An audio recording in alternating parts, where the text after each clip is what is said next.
and welcome to Piper's Paraphrases. I'm Professor Pipes, and this week we've reached the penultimate act of Shakespeare's Macbeth, Act 4. Before we jump on in, let's review the past several acts and murders.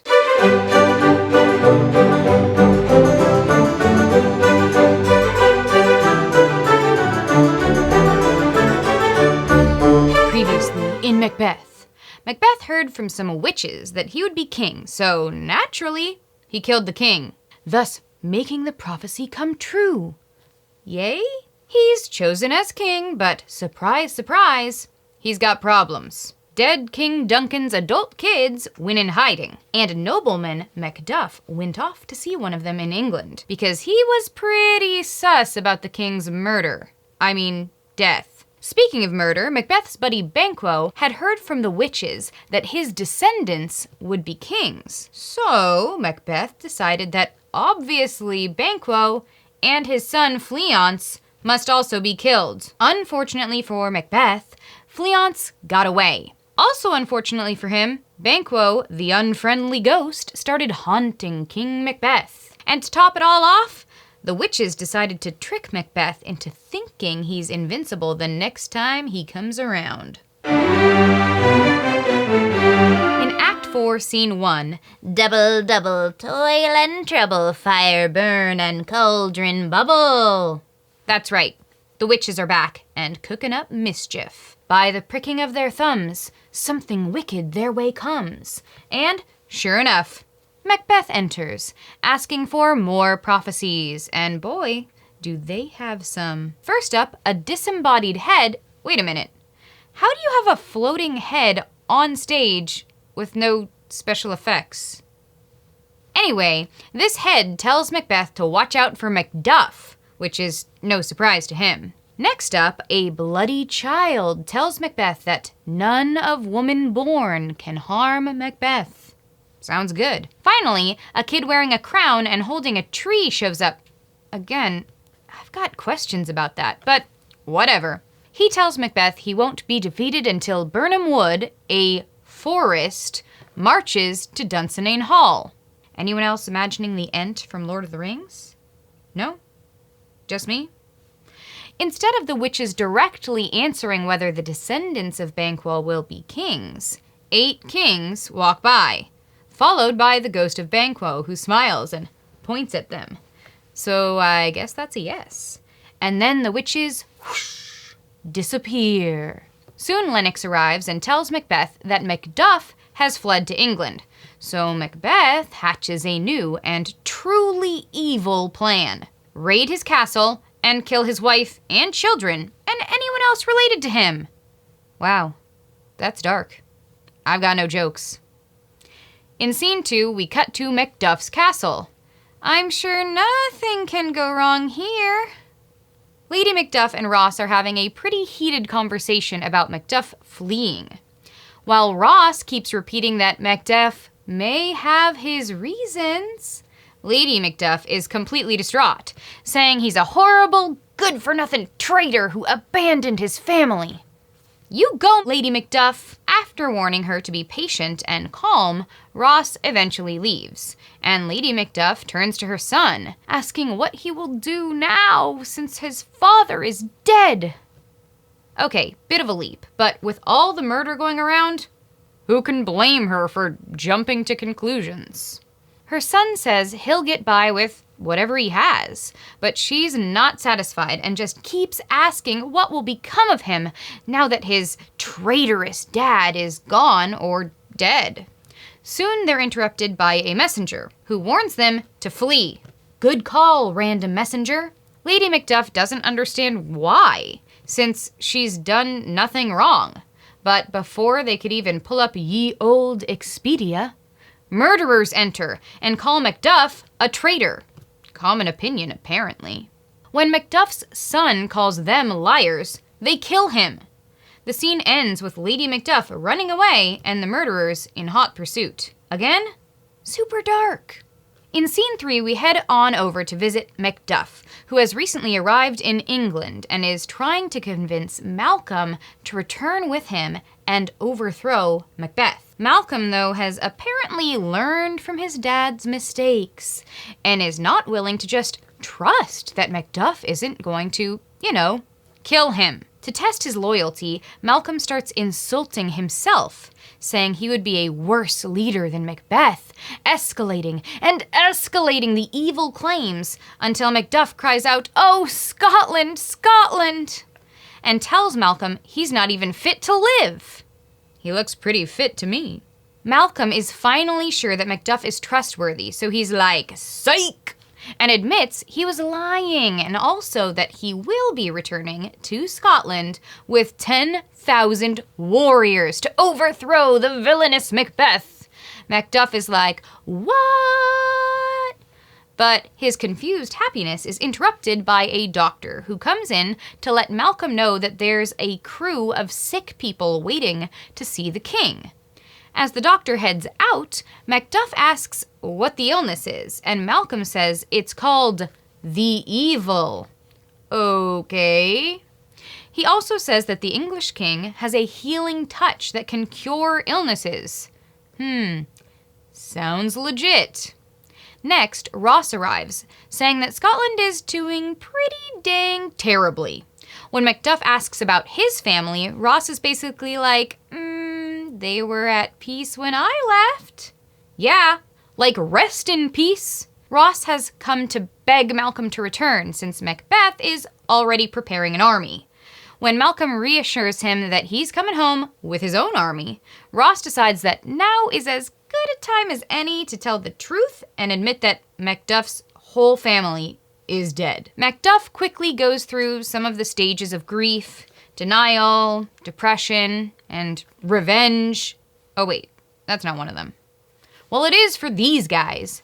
Now off they go to prepare for war. This act only briefly shows us our main character, Macbeth, and yet it demonstrates a continuing shift in his character. Generally, in the third act of a Shakespearean play, a decision is made that will determine the ending for the characters. Often, this means the main character makes a choice that will solidify whether there will be a comic or a tragic ending. In Act 3, we watched Macbeth fully descend into evil as he chose to murder his friend and his friend's son to maintain his power. And we now see the snowball effect of these evil choices. When he learns that Macduff has fled to England, Macbeth makes another inarguably evil choice, one that will turn just about everyone against him, one that makes him so infamously evil that theater folk for centuries would deem his very name cursed. He decides to murder Macduff's entire family, including his young, innocent children, along with everyone else connected to Macduff. Yep, probably his poor doggos too. Macbeth is well past the point of no return. Act 4 also gives us a closer look at Macduff, his family, and Malcolm. Macduff's relationship with his wife juxtaposes that of Macbeth and his wife. While Lady Macduff insults her husband, angry that he has seemingly run away from his family, when push comes to shove and people come asking where he is, she has his back, saying, "I hope in no place so unsanctified where such as thou mayst find him." Or, basically, hopefully nowhere so horrible that people like you are likely to find him. Ooh, sweet burn. Similarly, when Macduff's son is told by the murderers that his father is a traitor, he calls them liars and loses his life for it. Meanwhile, the virtuous natures of Macduff and Malcolm are shown in Scene 3. Both are so concerned about the welfare of their country and fellow countrymen that Malcolm tests Macduff's loyalty not to himself, but to Scotland, and Macduff passes this test. So while the act began with the evilest of evil people and plans, it ends with virtue and hope. Before we head out out, let's talk themes and motifs. And we might as well start with fate, just as the act does.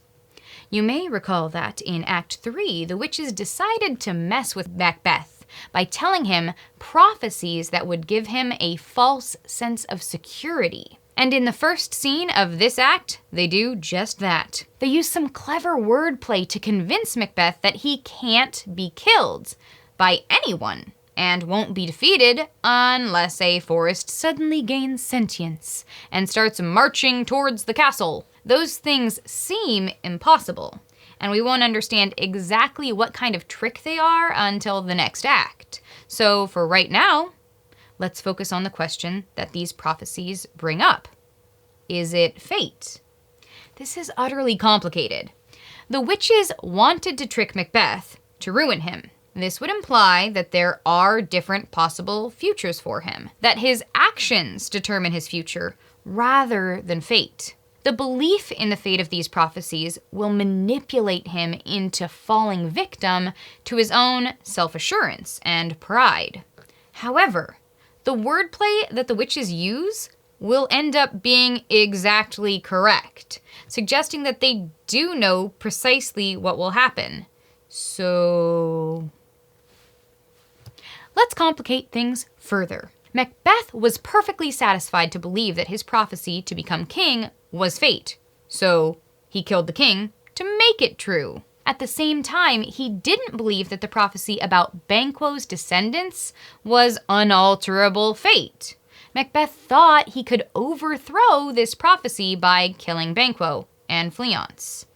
So he's upset when a new prophecy still shows these future kings who are Banquo's descendants. This would seem to indicate that fate does exist, and that no matter what Macbeth does, this prophecy is bound to come true. But then again, Macbeth doesn't fully believe these new prophecies are fated, since he decides to kill Macduff and his family, despite the fact that the witches implied that no one could defeat him. Speaking of this evil deed, let's talk about evil's connection to power and ambition. I've previously mentioned Lord Acton's statement that power tends to corrupt. He went on to say that absolute power corrupts absolutely. And it seems like that is precisely what happens in this act. Macbeth now has absolute power in Scotland as its king. However, he is still not satisfied. He doesn't want anyone questioning him, undermining him, or plotting against him. He wants to be king forever. This leads him to slaughter innocent women and children. He's no longer just killing people in his way. He's killing anyone even remotely related to anyone perceived to be possibly against him. Evil is no longer a side effect of ambitious ploys for power, but the direct result of power itself. However, this is not always the case, as evidenced by the English king. He and Macbeth have similar levels of power, but while Macbeth's desire to maintain his power has led to evil deeds all over the place, the English king maintains his power through his benevolence and kindness. He literally has the power to heal the plague known as the evil simply through his words and touch. Like Duncan, it is implied that this king was chosen by God. We've already seen that Macbeth's reign throws the laws of nature into chaos, implying that his reign was not chosen by God, and was instead the result of disloyalty and the evil pursuit of power. Our next theme, gender, is a bit less present in this act, probably because we don't see any interactions between Macbeth and Lady Macbeth. But there are still a couple things I should point out. In scene 3, when Macduff learns that his family has been murdered, Malcolm advises Macduff to get his revenge, saying, "Dispute it like a man," suggesting that this is the manly response to grief. Malcolm responds, "I shall do so, but I must also feel it as a man," maintaining that strong emotions are also an element of manhood. Yay, Macduff! Oh wait, then he says, "Oh, I could play the woman with mine eyes." implying he could weep and weep like a lady, but has to stop. Dang it, Macduff, just when I thought you were cool. When Macduff vows revenge, Malcolm responds, "This tune goes manly." Interestingly, we see more traditional gender norms in these more heroic characters. Whereas Macbeth and Lady Macbeth, though villains, demonstrate a much more complicated and honestly more realistic understanding of the complexities of gender. Next up, let's talk about appearance versus reality. This act has a lot of talk about liars, and even some talk from liars, beginning with the first scene. The witches aren't outright lying, but their intent is absolutely to trick Macbeth into a false sense of security. Based on the prophecies they provide, it would appear that Macbeth is perfectly safe, totally unkillable.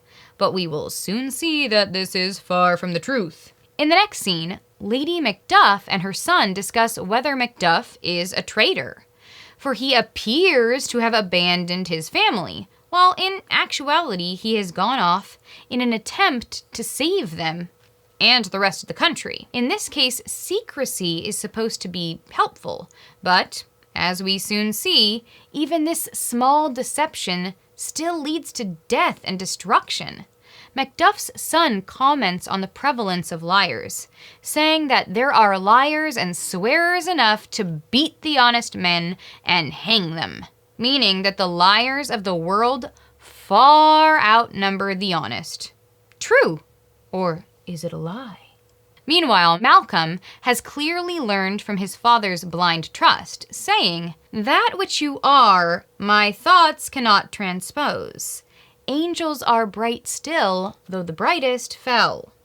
In other words, he's not sure he can trust Macduff, since he could be a lying murderer, like Macbeth. Interestingly, while pointing out the dangers of trusting appearances, he himself lies as a way to test Macduff's allegiance. Finally, I need to talk about the birds motif before we fly off. A little birdie told me that there's been a decent amount of bird talk throughout the play, which is partly used to demonstrate the social order. It can also foreshadow events to come. For instance, in the first act, Macbeth's power as a fighter was compared to an eagle defeating sparrows. Later, Duncan thought the Macbeth castle would be a great place to stay because of all the birds nesting around the castle, foreshadowing his upcoming death at the hands of that eagle. Then, after Duncan is killed, one of the indications that the natural world is in chaos is the fact that an owl killed a falcon. Owls were often considered symbolic, indicating terrible omens, and the owl, Macbeth, has now killed the falcon, Duncan, leading to some pretty terrible stuff and meaning that the social order, as well as the natural order, is in disarray. Now, in Act 4, we take this bird motif to the next level with our feathered friends being mentioned in every scene. Speaking of ominous owls, the witches concoct their potion with lots of animal parts, including a lizard's leg and owlet's wing. As we know, they're creating visions to trick Macbeth, leading him to his demise. Then, in Scene 2, Lady Macduff talks about her husband's abandonment, saying, "For the poor wren, the most diminutive of birds, will fight, her young ones in her nest, against the owl. She is frustrated that her husband has chosen to run away rather than fight against possible danger. In this case, the owl of Macbeth, since even small birds will stay to protect and defend their families." Later, she turns to her son, asking what he will do now that his father is gone, to which he responds, "As birds do, mother." Sure enough, he's right. Like the wren facing the owl, the young boy defends his father even in the face of murderers, who kill him while calling him an egg, thus continuing this analogy. When Macduff hears about his family's deaths in the third and final scene, he says, "Oh, hellkite, all? What, all my pretty chickens and their dam at one fell swoop?" In this case, Macbeth is called by the name of yet another bird of prey, in this case, a kite, which has attacked and killed his vulnerable and innocent family, the flightless chickens at home in their coop. All this bird talk makes it clear what type of person Macbeth is, one who preys on the weak and the innocent in pursuit of power. But guess what, Macbeth? Birds of a feather flock together, and Malcolm and Macduff are coming for you. Before I fly off for the day, I'd like to leave you with some food for thought. Consider these questions as you head into the final act of the play. First, Macbeth clearly chooses to believe some prophecies, but not others. What does this demonstrate about his character? Second, in what ways are Macduff and his wife foils for Macbeth and Lady Macbeth? Third, what might the apparitions symbolize? Why do they each appear and act the way that they do? Fourth, what is the purpose of the introduction of the English king? Why might Shakespeare have chosen to describe him as he does? And finally, at what times do appearance and reality actually align in the play? What might this demonstrate? Thanks for watching this episode of Piper's Paraphrases. Now go forth, read a bunch, and be good people.